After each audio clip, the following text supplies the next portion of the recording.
A new survey says you need $1.46 million to retire comfortably. That number is everywhere right now. Headlines, financial blogs, even retirement calculators. And it sounds reasonable until you actually run the math. Because for most people, that number isn't just wrong, it's dangerously misleading. Not because you need less money, and not because you need more, but because it's solving the wrong problem entirely. Here's the reality. You could have $1.46 million and still run out of money, or you could have significantly less and be completely fine. So the question isn't how much do you need to retire? The real question is, why do so many people follow this number and still get it wrong?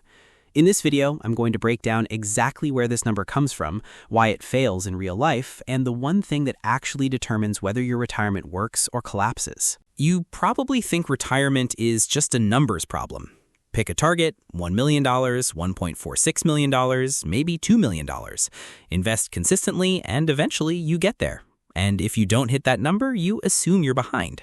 That's the framework almost every financial article, calculator, and advisor quietly reinforces. But here's the problem. That entire model is built on a hidden assumption that almost nobody questions. It assumes that retirement success is determined by a single static number. One target, one finish line, one moment where everything suddenly works. But real life doesn't behave like that. Markets don't move in straight lines, expenses don't stay constant, and your retirement doesn't unfold in a perfectly predictable sequence, which means a fixed number like $1.46 million isn't a solution. It's a simplification, and in many cases, it's the reason people get blindsided later. Because you can spend decades chasing the right number and still end up with a plan that breaks under real conditions. So instead of asking, is $1.46 million enough, we need to ask a different question. What actually makes a retirement plan work, and why do so many plans fail even when the math looks correct on paper? I want you to think about retirement planning in a completely different way, not as a number, but as a system. Specifically, I want you to imagine something I call a leaking bucket. Here's how it works. Your retirement portfolio is the bucket. Every dollar you save, every investment return, every year of compounding, that's water filling it up.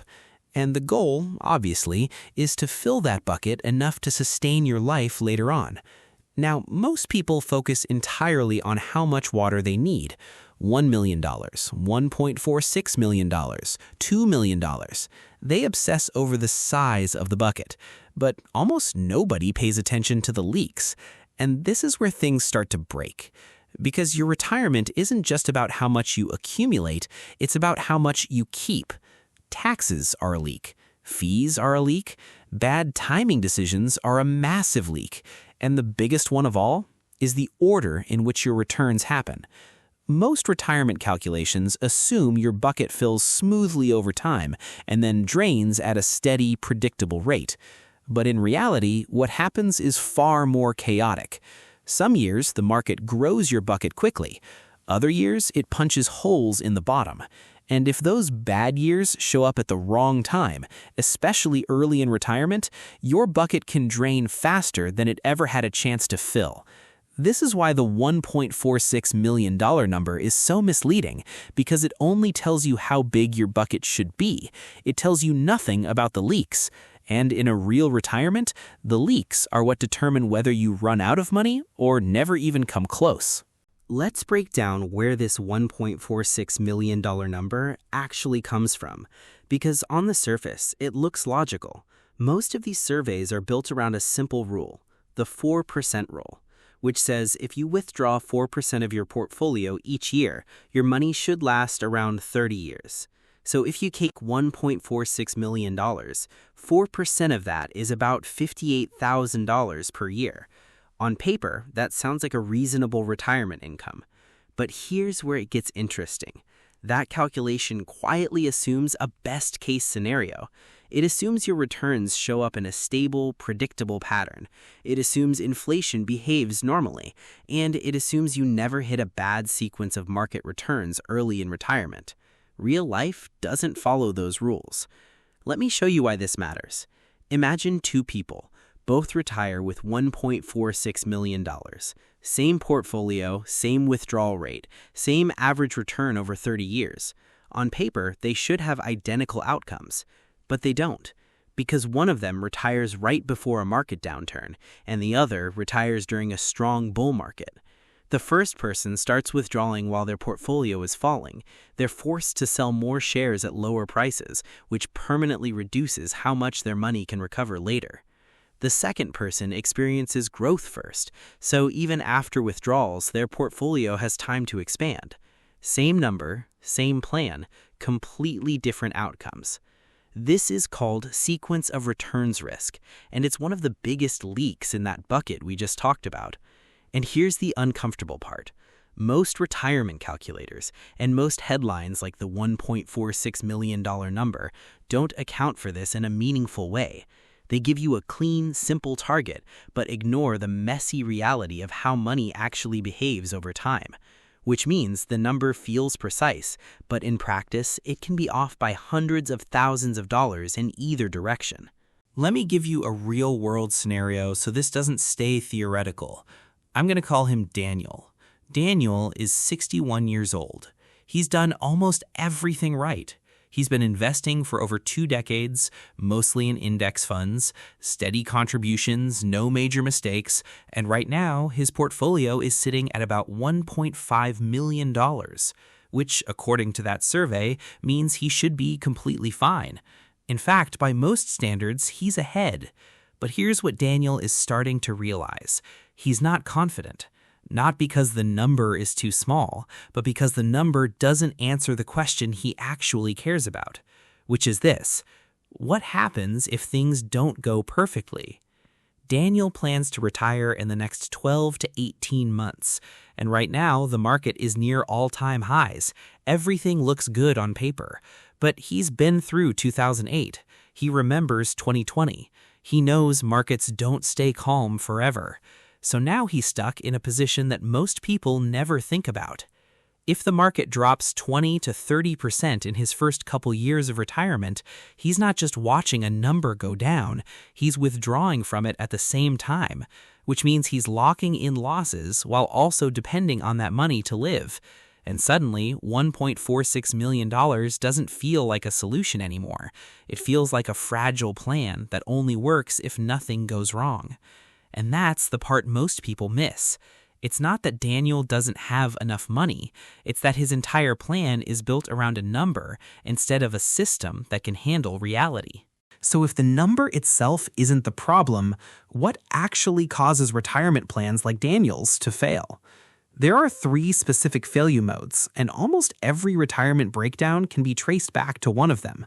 The first is what we already touched on: sequence of returns risk. But here's the catch. This isn't just a technical detail, it's a structural vulnerability.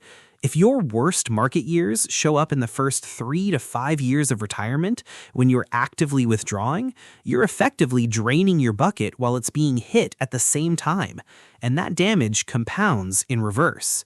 The second failure mode is what I'd call the invisible leak of fees and taxes. Individually, they don't look dramatic.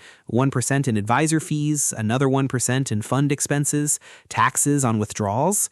It all feels manageable. But over 20 to 30 years, that's not a small drag. That's hundreds of thousands of dollars quietly leaving your system. Money that your portfolio generated, but you never actually got to keep. And the third failure mode is behavioral. And this is the one that surprises people, because it has nothing to do with intelligence and everything to do with timing. When the market drops, people don't feel like they're making a mistake when they sell. It feels rational. It feels safe. But those decisions, selling during fear, buying during confidence, are exactly what creates the biggest long-term losses. There's actually decades of data showing that the average investor underperforms the market not because of bad investments, but because of when they choose to act. And when you combine all 3 of these, bad timing, hidden costs, and early losses, you start to see the real issue. It's not that people miss the $1.46 million target, it's that even when they hit it, these failure modes quietly pull them below what they actually need. Now, let's put this into a simple side-by-side scenario, because this is where everything we've talked about becomes very real. Imagine 2 retirees. Both start with the exact same number, $1.46 million. Same investments, same withdrawal rate, same long-term average return. On paper, identical plans. But one of them retires into a strong market. The first few years are positive. Their portfolio grows early, even while they're withdrawing. That growth gives them margin. It gives their system room to absorb future downturns. Now, the second retiree, same starting point, retires right before a downturn. The market drops 25% in the first year. They're still withdrawing, still paying expenses, but now they're selling assets at lower prices. And those shares, once sold, don't come back. So even when the market recovers later, they're recovering with a smaller base. Less capital, less compounding, less flexibility. Fast forward 15, 20 years, and the gap between these two outcomes isn't small. It's massive. One retiree is stable. The other is starting to worry about running out of money. Same $1.46 million, completely different reality. And the difference wasn't the number. It was how the system handled stress. So if the number isn't the answer, what should you actually do? There are 3 things that matter far more than chasing a target like $1.46 million. First, build flexibility into your system. Instead of assuming you'll withdraw the same amount every year no matter what, adjust based on market conditions. In strong years, you can take more. In weak years, you pull back slightly and give your portfolio time to recover. That one adjustment alone can dramatically extend how long your money lasts. Second, reduce the leaks. Look at your fees, your tax exposure, and how your accounts are structured. Even small percentage differences here compound into massive differences over time. And third, create a buffer. 1 to 2 years of living expenses in low volatility assets. So if the market drops early in retirement, you're not forced to sell at the worst possible time. You give your investments time to recover instead of locking in losses. None of this is complicated, but this is the part that actually determines whether your plan works. The idea that you need $1.46 million to retire sounds precise. It sounds like a clear target. But in reality, it's just a number trying to simplify something that isn't simple. Because retirement doesn't succeed or fail based on a single figure. It succeeds based on how well your system handles reality. The markets will change, your expenses will change, and the timing of both will never be perfect. So the goal isn't to chase the right number. It's to build a plan that still works when things don't go according to plan. Because in the end, it's not about how much you have. It's about whether your system can last.